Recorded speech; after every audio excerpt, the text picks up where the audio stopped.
Guys? It is your boy, the Walrus. So in this video, I just wanted to go over weight loss and my journey with weight loss, because back in high school, I was pretty big. I was about 220 with like zero muscle, didn't work out. And before that, I was like a super scrawny kid, like always really skinny. You can see all my bones and everything. So I just want to go through weight loss, what I did wrong, and the horror stories I experienced with weight loss, and better ways to handle it that might help you. Because you see these transformations or like these insane physiques these days, and no one really talks about like the worst side of what weight loss can be and the positives that you should implement instead of getting into this headspace. So I will find one of my images from high school when I was about 220. Either I'll cut in here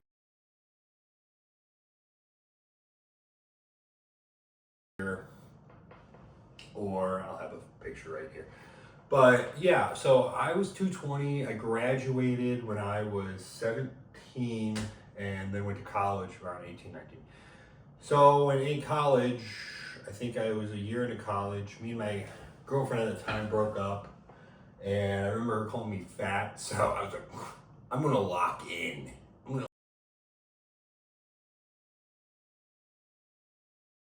Year, I think, but I don't think I ever did it in a healthy manner ever until now, with my knowledge. Cause I mean, I was like pretty like self-deprecating and very depressed about most of my issues with weight. So I think I started like a keto diet, but like very restrictive, where I wouldn't give myself any carbs unless I'd have a binge episode, and then I would try to make myself throw up. So I was basically, I'm not diagnosing myself or anything, but I was like borderline bulimic, where I would starve myself so much. And I was working out at the time. I mean, I liked how I looked, but looking at the old images, it's kind of less impressive than I wanted. So I would starve myself and then binge, basically cut myself from complete carbs, not even like healthy carbs, like fruits, vegetables, none of it. I think I'd have 20 carbs a day, and then I would binge and then try to force myself to throw up. So that was always really fucked up. And then I did my first bulk after maybe a year in the gym. And mind you, I wasn't properly training. I was just going in, training whatever I thought was cool, or whatever I saw Greg Doucette or Will Tennyson was doing. Like, I didn't have my own routine or set ability to my thing. I did a lot of powerlifting, like deadlift, bench, and squat, where I was just trying to hit those 5 reps to like 1 rep maxes. But my buddy, he was the one that got me into the gym and everything. So I was going to the gym. I'll have an image of all of my weight loss, like when I look at 170. I was like, lowest I think was 171 ever. And yeah, so I did my first bulk. And again, I've always had bad control with how I eat food until now. Like, it wasn't like a clean bulk, like a healthy bulk that I'm on now. It was just any craving I would have, I would just eat that and then blame it on bulking, which I got bigger, I got lifts, but I didn't put on as much maximized tissue as I could have, which is a big thing I wish I could have changed. Like I said, I've been lifting for 6 years, but I think the last 2 years were probably the most actual potential I've ever had, where my diet was a little bit better. I knew what I was doing in training. I'd say this year that I've been with coaches almost a year I've been with coaching, has been the most potential I've ever had. Having a very good diet, having very good management, and knowing what everything is, having someone look at my lifts and be like, oh, you're doing that improperly, and this is what you should be doing to target muscle better. But that's not the point. We'll get into my tips and stuff at the end of this. So yeah, I went on my first bulk. I just basically binged. I think it got up to like 190, and that's when it cracked again. That's where the I'm fat and I hate myself thing came back, where I didn't even have abs at, mind you, because I never hit abs. But it was that crack where I was like, oh, I need to starve myself again. So that's what I would do. And that was probably a cycle for 2 years post that, where I would bulk, aka binge to a weight that is not healthy and then starve myself to look good again. And yeah, I did that on and off for a while because I'd never make real progress. Like I'd never get lean enough to where I wanted. I never put on enough tissue during a bulk because I was doing it improper. So that's a thing that you need to realize. Don't be flip-flopping. If you're gonna bulk, try your best to clean bulk. I know I love eating, man. I could eat so much.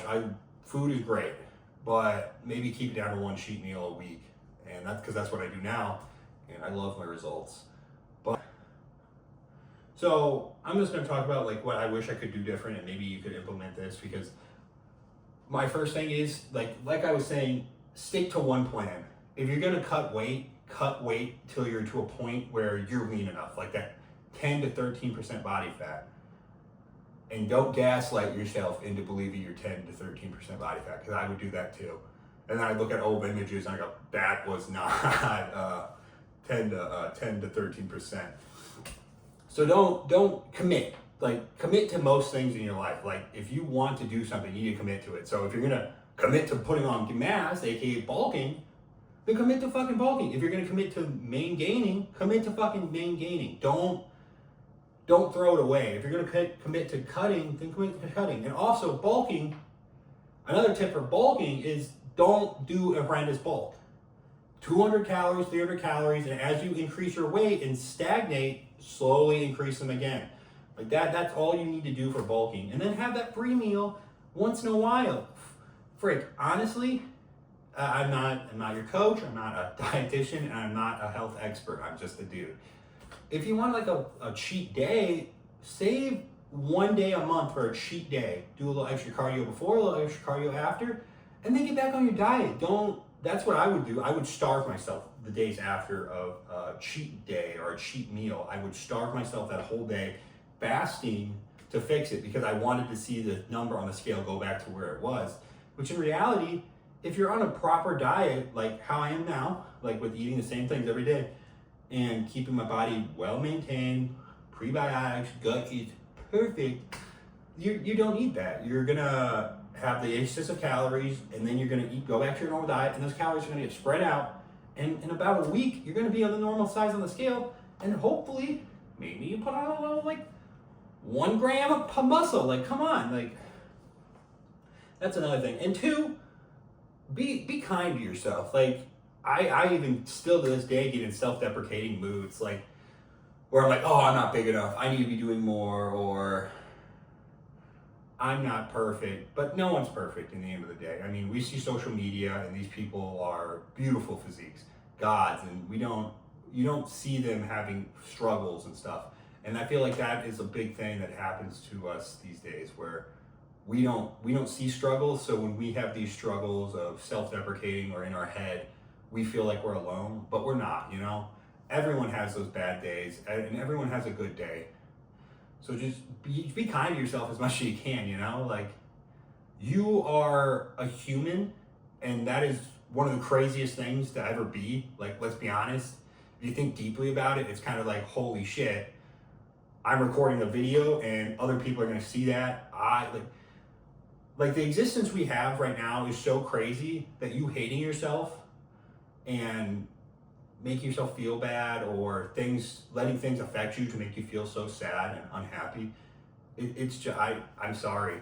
It's sad, and I wish the best for you, and I really hope you can come out of that and just realize how crazy life is and how worth it is, because it's mind blowing if you really think about it. And 3, like, just do your best. Like, it's hard. I get it. I am a big back at heart. I love eating. If you put me down 5 Big Macs, I'm gonna fucking destroy them. But do your best. Like, get a passing grade, you know? 80-20. I'm not a big fan of 80-20. I'd say 90-10. I like an A. But it's hard. I get it. Especially if this is like your first time cutting. Like, I think if you're first time trying to lose weight, or let's say you're not like a bodybuilder, you're just a person that doesn't like how they currently look, which is fine.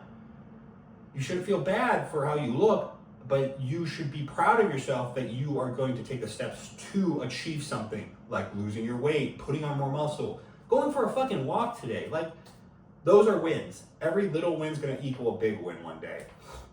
And every loss is going to add to that big win. So just be kind and take it easy on yourself. Like, first day, like, oh, I wanna start losing weight. What can I do? Maybe you're only getting 4,000 steps a day. Why not shoot for 5,000 or 6,000? And then the next day, shoot for the same thing. And then go, maybe next week? No, you know what? Not maybe. Next week, I'm gonna shoot for 8,000. And my biggest hack for steps, because steps save me like cutting so much weight, and I still use steps like to over cardio because of how easy they are. Walking pads, dude. Like, me and my wife both have walking pads because they're so easy.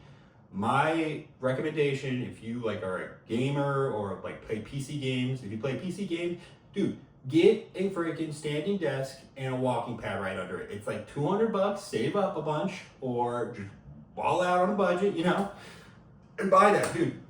I play World of Warcraft maybe 3 hours a day, sometimes more depending, but I can easily get to 20K steps, but my coach gate kept me because it's not the best idea to constantly be doing that when you're trying to manage inflammation and all that nerd crap.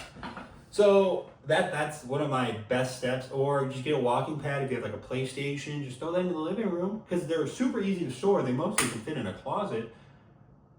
Walk out in the living room, play fucking Battlefield, GTA, what other big games are out? Call of Duty. Like, I'd say it's probably the biggest hack, and I would recommend that to anyone on this earth if they want to start losing weight. A walking pad is so easy, and you don't even have to start going fast. Just casual walking, like 2 miles per hour, not even a noticeable pace, and do it for like an hour or two. And no matter what, it's going to increase your step count for the day if you start doing something that's you're not really paying attention to. Tip 3, I'd say vegetables and fruit.